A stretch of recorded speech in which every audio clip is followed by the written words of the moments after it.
Okay, we're live. Very good. All right. Well, hello from the United States side of the pond. Hello from the United Kingdom. On opposite ends of the pond this week. We can't ever be in like the same kind of vicinity. One time, I guess, Minneapolis, we were in the same spot, but it seems like we're never both at home. No, right. And that's kind of fun about this, I think. It's, Yeah. there's always one of us somewhere interesting. Right. Now, I'm in Penzance in the UK. Yes, the Penzance of the pirate fame. I was picturing Stephen Pepper on a pirate ship there. Right. I haven't seen Stephen, but he's probably around somewhere. So how's it been? What have you been up to? Yeah, it's been incredible. My wife and I have taken a week to, we took a train out from London to Cornwall, which is the peninsula in the southwest corner of the UK. And there's a path that runs along the entire southwest coast called the Southwest Coast Path.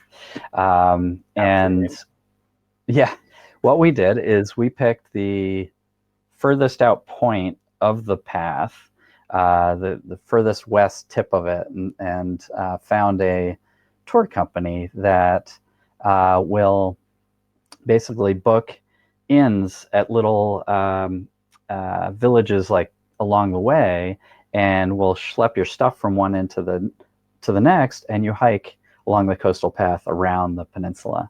And so we've been doing that. We've walked about 50 miles in the last 5 days. 50 miles. Yeah. Yesterday we walked 14 miles. Day before that, 13, which was not at all easy. Better you than me. Yeah, walking. I think people might underestimate that too. But walking 13 miles. I mean, anybody who wears like a Fitbit or something like that, you get yourself up to 6, 7, 8, 9 miles. You've done some walking, and that's like spread throughout the day. 13, like basically spending all day walking, right? I mean, that's it's a big day. But I'll tell you what, the scenery is just unbelievable. It's incredibly gorgeous, walking along the cliffs above the ocean, crashing waves. So that's in one direction. To your left tends to be rolling hills, farmland, just beauty everywhere you look. And then you stop in these adorable little villages that have little inns. It's not a points and miles type of adventure. There's not a lot you can. No Park Hyatts. I don't think there's a single chain hotel anywhere in this vicinity, but you could use arrival points or Capital One points or something like that if you wanted to. In my case, I think I paid with my altitude reserve card so that I'd earn 3x that way. Any real-time mobile rewards on that? No, I mean, those don't work outside of the U.S. So if you're being charged outside of the U.S., it's not going to work. I also didn't have enough points to cover this, but I'll earn enough points to cover lots of other things with real-time mobile rewards. So that'll be fun. But I'll tell you what, my wife and I love hiking. What we don't love or even like is camping. And so this has been just the perfect vacation for us.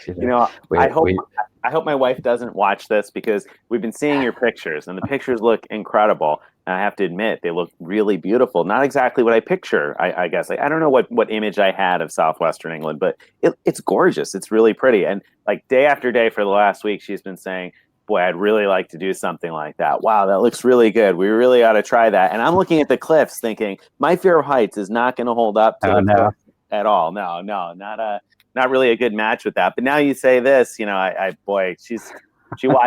She's going to be like, oh, we need to give that a shot, because we are terrible campers. We love nature. We love to hike. Terrible campers. Yeah. I will tell you one thing. I'm not sure about going with a toddler, though. There is some really tough. There are some really tough. I wouldn't call them climbs, but I mean, you are literally scrambling over boulders and things that is not necessarily easy to do. And so, in fact, one of the hardest days was one of the shortest. It was about 7 or 8 miles, and there were so many boulders and sort of steep inclines and things that we had to scramble up or sort of slide down that Ooh. that was probably the tough. Well, no, that's not true. That wasn't the toughest day. The toughest was the last one because we had built up all of the day after day of the effort of the long days, and then going into a 14-day hike when the muscles hadn't recovered yet. That was definitely the hardest, but Yeah. but still, it was a great walk. And along the way, we kept hearing from people that there's a show called Poldark that is filmed here. It's a remake of an older show. And so we watched an episode of it last night, and all along the way, we're like, oh yeah, we were there. Yes, we were there. We saw that. So That's that fun. was pretty fun. So yeah. So if you want an idea of what it looks like in video format, Poldark is a good way to see it. Very good. And it will attract you. But a quick tip, if you are interested in doing this at any point, is that we went with this encounter walking tour thing where you tell them what you're interested in, and they book the hotels for you, and they arrange the luggage transfer. But you could save a lot of money that just by getting a guidebook that covers the coastal path, and they have itineraries suggesting where you should stop along the way. So you could book the individual inns yourself and contract with a company that does the luggage transfer. You could do that yourself. So you can still get the luggage transfer done. Right, and that part's relatively cheap compared to the rest of it. So that's good to know. I would consider doing that next time. It's just the hard part would be not getting like advice about if you have to, which trails are better than others, because right. the whole coast path, Southwest Coast Path, is 1,000 kilometers long. So you're not going to do the whole thing, probably. So you have to pick which parts you want to do, and so having some advice about that could be helpful. But you might be able to get that out of a guidebook. It just depends how much you want to do it yourself. Yeah, pretty interesting though. Kind of vacation that I don't think I ever would have considered before. So I think that's been an interesting piece of it for me. In that being someone who usually uses points and miles, I look at airplanes and hotels and activities, and I never really would have thought about an extended hike like that. And I'm sure that the scenery you've seen is amazing, and that's something we happen to enjoy. I mean, I live in rural America. I've mentioned more than once on the blog, and we enjoy living kind of in the middle of nowhere sometimes because of the natural beauty and the ability to go take a walk and or a run or whatever else. So that really does sound appealing and interesting. That's something we'll have to toss in on the list of things to do. A lot of we have a long list of those life goals. Yeah. But, so you would do this again? Oh, definitely, without a question. Yeah. I mean, whether we do it here in England or wherever, I love the experience of hiking from one town to the next, and not having to schlep people along the way too, right? Sometimes, yeah. We run into a number of people doing the coastal path. Sometimes just people that are vacationing in one of the towns that we go through. We've met some interesting characters, so it's been a lot of fun.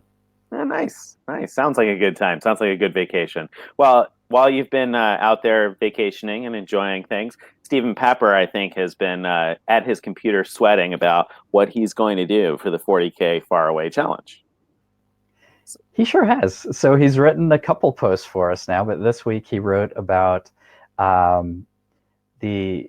did he write again? He wrote about the obstacles, right? The obstacles that might get in his way, or get in really all of our ways. I felt like the obstacles he wrote about were things that, in many cases, all of us face. What happens when you book 3 flights on budget carriers and one gets delayed and you miss the next one, and those sorts of things. How are you going to shower? Types of questions that people probably are curious about anyway. So I don't know. Did that make you? Was there anything on his list that you read and you were like, oh man, I didn't think about that, but that could be a real problem? Well, one of the things that, not necessarily when I read his post, but I had assumed that most Priority Pass lounges had showers, and maybe that's true, but it's not true in all of the airports that I'm looking at. And I was like, oh, I was really intending to be able to get a shower when I got there. So that's definitely been something that's come into my planning a little bit more than I anticipated it would. just because I'm going to need that after a long flight or a couple of long flights in a row. And packing is something that's been on my mind. And that's something that I know that he's thinking about too. And what I'm going to bring and how I'm going to bring it is something that I've been considering. I know that that's been on Steven's mind too. Was there anything in there that stuck out that you were like, I'm not concerned about that, or something that you were like, oh yeah, that's a problem? I mean, I know you haven't really booked anything yet, right? I haven't booked a single thing yet. I Yeah, can't it's believe that. Nothing. I mean, like, it's getting to be crunch time here. Yeah. Well, one of the things he mentioned is about having to book everything all at once.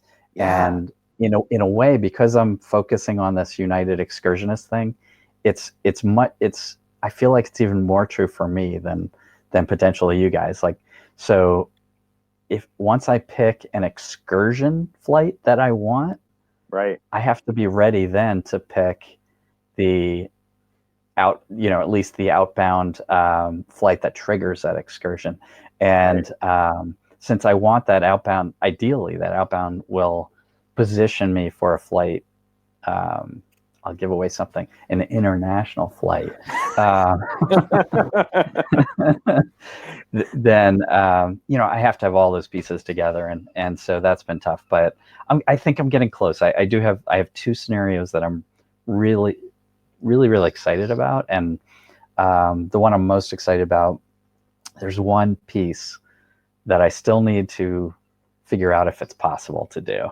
And once I get that, then I can book it all. And at that point, once I have the all the big pieces booked, I'm going to be looking at the more minor details, like how do I get from an airport to some place of interest and things like that, because I might not have any money left to do right. So you might just be walking. I mean, you've been conditioning for the last week here to 50 miles here, That's right. I'll be like, oh, town is only 10 miles from the airport? No problem. That's just a Tuesday hike. I mean, that's no big deal. Especially after you spend 10 hours on a plane. Well, that's something that really stuck out to me early on too, is that, like, if I don't book it all at once, then what happens? And of course I didn't book it all at once. And so then that's had me, like, frantically day after day, like every couple of hours checking, okay, did the airfare change yet? And setting up alerts so that I can hopefully catch the sales at just the right times to put all the pieces together, to get, where I want to be for all of the different parts and pieces. Though you did give something away with the international flight. And I'll tell you what, I did seriously consider, especially after I found the Turkish Miles and Smiles trek for the 7,500 points each way within the United States. There was definitely a part of me that considered whether or not I could stay entirely within the United States and fly farther than you guys did. I definitely thought about it. I decided not to do it. Yeah. I decided not to do it, but I thought, but there was for a hot minute there, I thought that would be kind of interesting, because there's a lot of neat stuff to see in the United States too. And I thought that being able to highlight some things and get as far as I could might be an interesting story. And I'm not sure that Stephen Pepper won't do that, because I mean, the man is on a 5-year, 50-state road trip. And from the beginning, I'll be honest, and I have no offense to Greg, but I was a little bit more intimidated by Stephen at the beginning than I was about Greg, because I was hopeful, maybe foolishly hopeful, that Greg's Delta status would encourage him to make some sort of foolish mistake, to book some flight that was a little bit more than he should have spent on it, just so he can sit up front. And I figured, Stephen, I mean, the planning that's required to sustain a 5-year, 50-state road trip is pretty intense. I mean, the man's got to be good at budgeting and planning and figuring out what fits in, the monthly expenses every month. So I got to imagine that he can take $400 and stretch it. And I don't know, like, what's the longest trip you've ever taken, Greg?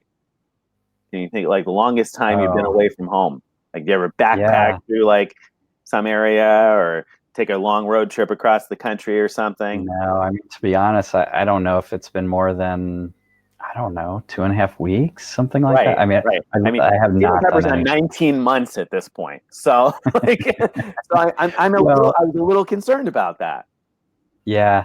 Well, not only that, because he has experience with the little things that will blow your budget, right? So he's been doing it all this time.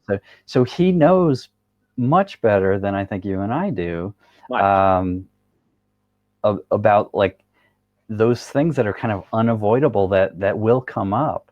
that you have to have a reserve for, because he's been watching his budget every month since he started this 50-state road trip. Right. And so, and from his blog, if you read that at all, that he sometimes does go over, but I think that pains him, and I think he learns from that, and Yeah. I think he's not going to everybody have. does. Yeah, that's he's not gonna. And I've seen messages from him, emails. I've seen things he's had on Facebook. I know that he's putting time and effort into it. And I'll tell you, from his first couple of posts, he didn't sound really confident. So I went from being like extra intimidated because I thought, this guy knows how to maximize every penny. And like, while I like to think that you and I are relatively, I don't know if frugal is the right word, but relatively smart shoppers, so to speak, and careful with our money. We probably haven't put the laser-like focus into it that Stephen has for this trip he's doing, for an extended period of time. And like you said, those little things that pain him, that builds up, and it makes him better at it. So I was initially very intimidated, but then I became a little less intimidated because he didn't sound very confident for a while. But then now I see that he's like up late at night, he's looking at routes, he's checking out the sweet spots, and I'm a little bit more concerned that, he's more competitive than I thought he was based on his initial, well, I don't know, I'm probably going to lose, I'm not going to win either, and blah, blah, blah. And I was thinking, oh, maybe I shouldn't be as concerned. Now, though, I'm getting a little bit more concerned. What do you think he's going to do? Do you have any predictions? Have you caught anything in his posts? Yeah, so I've been reading his 2 posts on the subject and trying to find clues, and so there are some. So one clue, which is pretty obvious clue, where he said he wasn't going to bring a jacket and he was going to wear flip-flops, which all the comments said don't do that. But aside from that, clearly he's not going up a cold mountain anywhere. He's probably not going up a mountain at all. Like, he's not going to be doing any serious hiking, I don't think. So that gives us some clues. I think he's going somewhere warm. That's probably a good catch. Although I don't know. I mean, I used to know a guy who wore flip-flops in the wintertime. I don't know. Stephen Pepper's from the UK, right? I mean, he's used to cold, rainy days, isn't he? True. But, I'm just trying to get what clues I can and try to figure out what he's up to, because for some reason, even though I don't know what you're doing, he seems like much more of a mystery to me as far as what he's gonna do. So I'm really, really curious. The other clue was, he mentioned in his post where he was talking about having to book everything all at once, about how there was a fare sale from Europe to Asia, and clearly he had been looking at that, and so that tells me a couple things. One, it tells me, and in that part he said he needed to get, that the reason he didn't book it is because the times did not match up with a flight he had already booked. So that tells me, I could be wrong, but it tells me that he has booked, it tells me 2 things. One, that he's booked a flight in either Europe or Asia. No, well, I think it means he's booked a flight in Asia. That's how I interpreted it, that it didn't match up with his ongoing flight. But I could be wrong about that. But the other piece is that I think he's already used, or has plans to use, most of his membership rewards points, because he was looking for the best cash rates from Europe to Asia. So he's not looking for how can he use airline miles. So we are learning. So none of it's 100%. Possibly. But my guess at this point is that he's using points to get to Europe, probably doing one of those cheap deals, like through maybe through, I think it's Montreal to Dublin or something like that with Avios, and then maybe he's found a cheap way to go from Asia down to Australia, or down to the Philippines, or somewhere, any of the southern regions that are warm is my guess of what he's got going. But again, just a guess. I think that's a fair possibility. And so, if he did figure that out, so I mean, the piece from Europe to Asia. So when I think about that a little bit, anyway, I think I know exactly what you're referencing now.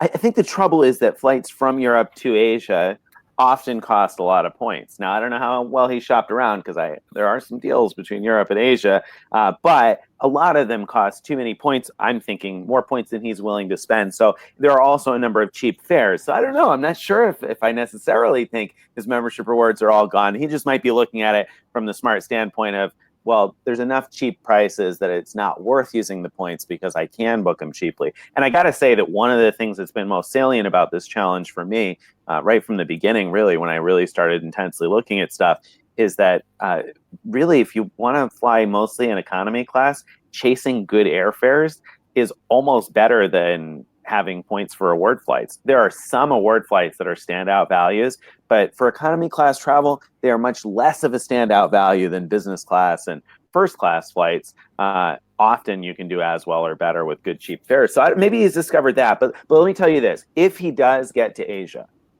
then I am concerned about Stephen Pepper. Like if he gets there on cash, if he can manage to get a really cheap cash ticket to Europe and a cheap cash ticket to Asia, then I think Stephen Pepper is going to have us. And the reason I say that is because ANA has a sweet spot that nobody pays attention to because most people don't book trips this way. But in their round trips, for instance, Zone 3 to Zone 3, which I'll talk about what that is, or Area 3 to Area, actually, I take that back.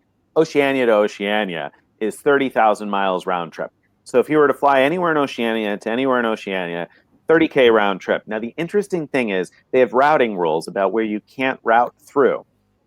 And then they have routing rules about where you can route through. And so if he was going to fly Oceania to Oceania, so typically you would think Australia, New Zealand, etc., he can route through Japan, China, South Korea. He can route through a number of places that are really far from Oceania. And Right. Air New Zealand has no fuel surcharges. United, which flies between Japan and parts of Oceania, has no fuel surcharges. Air China has no fuel surcharges. He's got a whole bunch of options in that part of the world that for 30,000 points round trip, he could fly like tons of miles.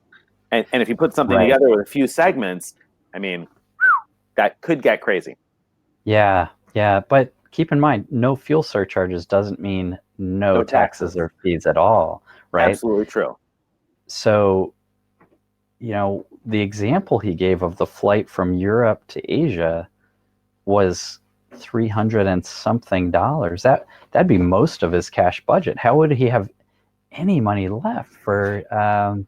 He didn't book that flight though. We're thinking, right? We're thinking he didn't because right, so it didn't match up. If he continues, I don't know that he can do it, but if he can find a way with a low enough number of points, you got to also think if he's got the Schwab Platinum, which I think he might have the Schwab Platinum now. If he were to cash out membership rewards points, let's say he takes those 30K to fly Oceania to Oceania via like someplace far in China or Japan, far from Oceania, which wouldn't really necessarily be that hard. Then he's got 10,000 more membership rewards points that he can cash out at 1.25 each. So he's got 125. What's the 400? That's 525. 525 is probably enough to get one way from the U.S. to Australia via Europe if you book it piece by piece. It's close, but or I say Australia, someplace in Oceania anyway, or that fits the ANA definition of Oceania. It's not impossible. I mean, you're right. I mean, it doesn't leave him a lot of money for taxes, so maybe I'm wrong, but I think he could probably build something good there. I don't know. Is there anything in membership rewards that sticks out to you as a value that like you're worried about him finding? No, I looked earlier at the which of the programs are unique to membership rewards, just because I don't know that he's going to do this, but I would think in his position, he'd be looking most closely at those programs to see, do I have an edge over Nick and Greg because I have these? And the two that stand out are ANA and Aeroplan, right? Or wait, is Aeroplan?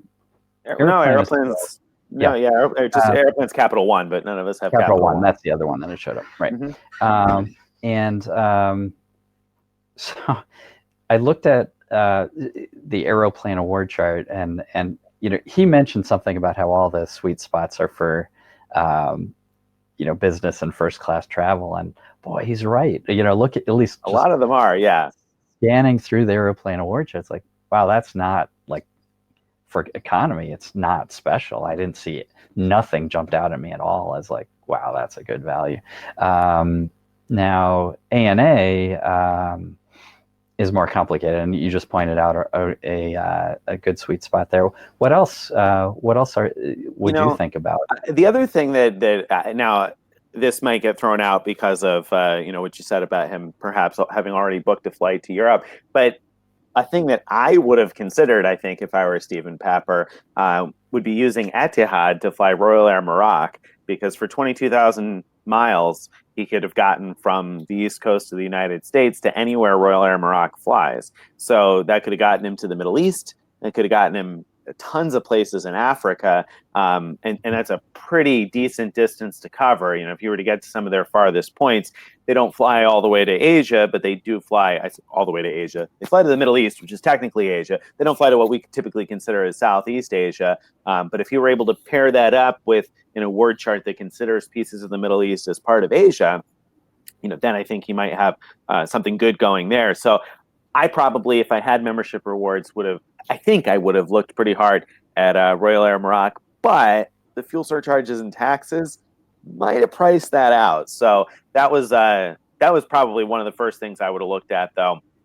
And then most of the transfer partners, like you said, we have in common. So they aren't things that are necessarily unique to membership rewards. The one that stood out to me was being able to get to Oceania, and I've already let the cat out of the bag in the fact that it's actually pretty cheap to get to Oceania if he can get to Hawaii. So if he can find himself a cheap way to get to Hawaii, depending on the dates and how that lines up with fares, I showed that there are dates where it's $118 one way from Honolulu to Sydney.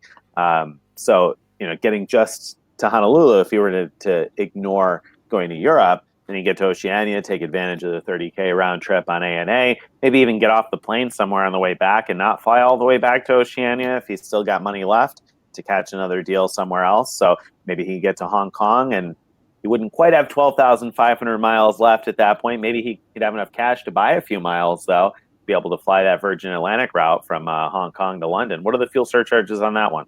12,500 miles, right? Yeah, 12,500 miles and only $42.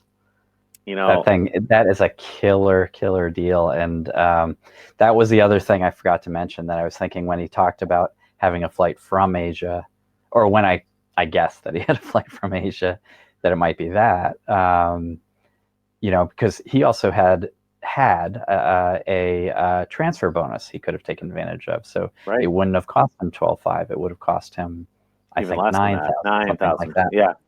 Mm-hmm. Yeah. And so here's the deal. He highlighted the Greyhound sale the other day for 25% off. So if he could get himself across the United States for under $100 and then get himself a cheap flight to Hawaii from the West Coast, then he gets from there to Australia, and I think he's probably in it already for like maybe $300 or so. Gets himself his round trip flight. Depends on how much those taxes cost. Finds a way to get off the plane in Hong Kong and fly to London. I mean, he could get pretty far. Yeah. I don't know if he'd have any money to eat. Well, I'm not sure any of us are going to have enough money to eat after our plan. Have you factored in money to eat? I factored in the fact that I don't have any money to eat. Factor in the fact that I'm going to have to be pretty hungry. But luckily, the way I think it's all going to go, I think I'll actually be able to eat on some planes. And then, of course, Priority Pass, I'll be leaning on that a little bit. Of course, I don't want to miss the experience of eating local food, but I'll have to find my cheap local eats and settle for some things that I might not normally eat. But we'll see. I don't know. How's your stomach? Are you like kind of person who can eat at some sort of strange street cart and be okay? Are you normally stick to the same fine foods? With that. I'm trying as much as possible to pick transportation that includes meals so that I, conquer both of those things at once. Right. Smart. But and then, hopefully I could take advantage of some of those layover deals that I wrote about. But I'm not letting that drive my decision of where to go. But if it turns out that, for example, if there's an excursion I can take with United where I can route through, let's say, Istanbul instead of somewhere else that doesn't have as good of a layover deal, I'll definitely pick the one that does. Yeah. Well, that layover post you did, I think, was really interesting, and I saw even somebody just commented on it today. I think, and there are a lot of really interesting possibilities there. I knew about some of the layover tours that were, I guess, probably more well known. The one in Singapore, for instance, or the ones in Singapore, I should say, not Singapore. I was thinking Seoul rather in my mind, because I know you could do either the Incheon tour or you could do the Seoul City tour. So I knew about some of those that were like really well covered, but I had no idea how many there were. So that post intimidated me a bit. When I read that, I told my wife, I was like, Greg is more serious than I thought. I pictured Greg just trying to find a way to fly Delta, stay flat, and find a Hyatt somewhere to book with his 5,000 points a night and stay in luxury. But it sounds like you're taking this seriously. You're not going to go down without a fight. I am not going down without a fight, and it's very unlikely at this point that I'm going to be flying Delta, because it does mean sacrificing a lot of other options if I restrict to that. I did look at one scenario where I would have been flying Korean Air, where you can technically use Delta Global upgrades on Korean Air, but then I looked into the details, and it only works for certain fare classes. And so, of course, anything I book is not going to be one of those fare classes. So, so there's no point in me going out of my way to fly Korean Air versus any of the other number of options. Have you thought at all about how you're going to get back home after this is all said and done? Well, actually, it's likely that the end of this is going to closely match a trip to somewhere international that my wife has to take. I almost gave away. Very careful there. I was waiting. I was hoping I was going to get a little clue out of that question. That was meant to be a devious question. So I'm going to try to maybe not get back to where she's going to be, but at least be positioned where it won't be too hard to get to there to meet up with her.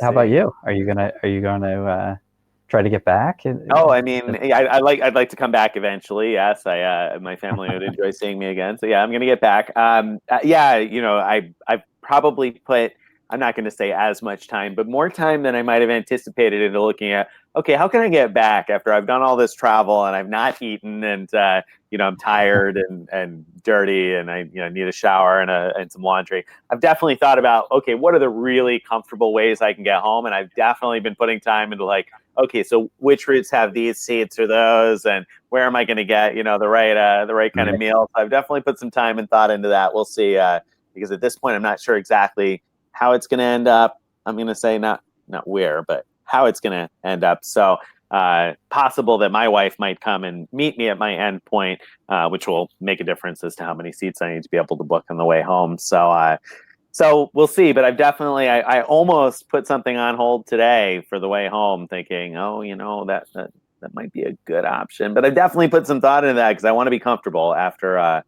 this is said and done. Because the way I have it planned out, I'm going to be fairly uncomfortable for a few days, but hopefully I'm going to see some cool stuff along the way. So do you have everything booked other than your return home? Yes, I do at this point. I don't feel as confident about saying yes as I would like, but I guess I have to be confident about it. Yeah, I'm booked. Everything booked in terms of flights. Accommodation is up in the air at the moment. So, because funds for that and eating are, getting limited. So I need to get creative with how I'm going to do some of that. Although I did get some good ideas today, and I found a couple of things today that I said, oh, that actually might make for an interesting story here, and so on and so forth. So we're getting there. Like you said, I tried to plan a good bit of transportation to double up as hotel and mealtime as well. Not all going to line up that way, so we'll see. Right. What about, do you have any scary connections? So what I mean is like, flying on one ticket and a couple hours later flying out on another ticket. And so if you're late on the first one, you don't have any recourse with the second, airline. Yes and no. Yes, I have scary connections. No, not a couple of hours apart, but it doesn't really matter if there's only one or two flights a day, right? I mean, if you're flying a 10 or 11 hour flight and there's only one flight a day, if that one gets canceled, then it doesn't matter that I've planned a day in between. There's not enough time to catch another. So yes, I do have a couple of situations like that where I just hope everything goes smoothly, because if it doesn't, then the rest of the trip might fall apart quickly. So we'll see. Yeah, I'm definitely, that was a concern of mine before, and then Stephen Pepper wrote about it as I was going through and trying to make my final decisions about, okay, am I going to do this? Am I going to do that? And I was waiting. I set a couple of airfare trackers for like a couple of the dots I needed to connect still, and a couple of things dropped significantly in price this week, and so I thought about holding out a little bit longer, and then finally yesterday, I guess, because I technically still within 24 hours. I think it was yesterday. I booked the last piece, and I was like, well, I think that's going to be it. I don't think it's going to go down anymore. And then I looked today, and the price had gone up significantly. So I guess I made the right decision. Hopefully, good. Hopefully, I left myself with enough money to be able to, get a Big Mac at some point, or something like that. I haven't had a Big Mac in probably 20 years, so we'll see what that tastes like after a long time. But yeah, I don't see you going into a Burger King and picking the Big Mac that it'll be like, wait a minute, the single burger is a lot cheaper. right, 99 cents. I got to get that off the dollar menu, that's for sure. Yeah, I'm gonna have to find those kinds of deals. But funny though, this week there were a couple of quick deals that came up that I hesitated for a little bit on making final decisions, because, for example, the IHG points that were on sale the other day for 0.384 cents, I didn't anticipate I would probably stay in any chain hotels, but that makes a 5,000 point night, and a point breaks what? Let's see. Oops, I just did the math wrong. Very cheap, like less than $20 a night, right? Like yeah, 20 bucks a night. I mean, that's like hostile competitive at that point, right? So there was that's part a great deal. Yeah, so there's part of me, and I did buy points speculatively in that IHG deal, because I was like, this is just so cheap. I almost always find a couple of uses each year for IHG points, and there was part of me that from the beginning wanted to wait until the point breaks were out for the time period we're going to be traveling, and try to plan a trip to go to one of those 5,000 point break places. And that sale price definitely brought me back to that thought, because I was like, $19 and change a night I could sleep a lot more comfortably for $19 than what I'm planning to sleep for $19. So there's definitely part of me that double thought about that and said, oh, maybe I shouldn't stick with this plan. But ultimately I decided to charge into the fire, and we'll see. I'm really curious about when you're going to book. So, I mean, do you have a deadline in mind? Are you you're going to wait just until the last minute? I mean, I know you're talking about using points for airfare, so you probably have to book that somewhat in advance in order to get a good deal, right? Maybe, although, I'm not making it a secret that I'm hoping to use my United miles, and the Star Alliance flights in the places I've looked are pretty widely available in economy. So I'm not feeling a lot of pressure there.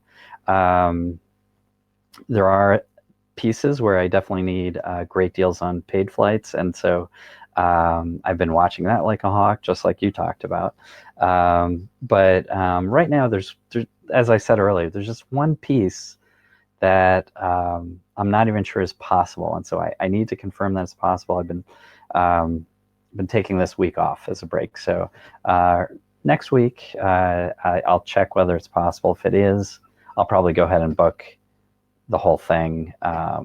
If the pieces are still available, probably Wednesday or Thursday, I'm guessing. Are you still there? Oh, looks like we lost Nick. Well, on that note, Nick, it was great talking to you again as always. I'm going to end the broadcast there on that note. We'll see you next week. I wrote today.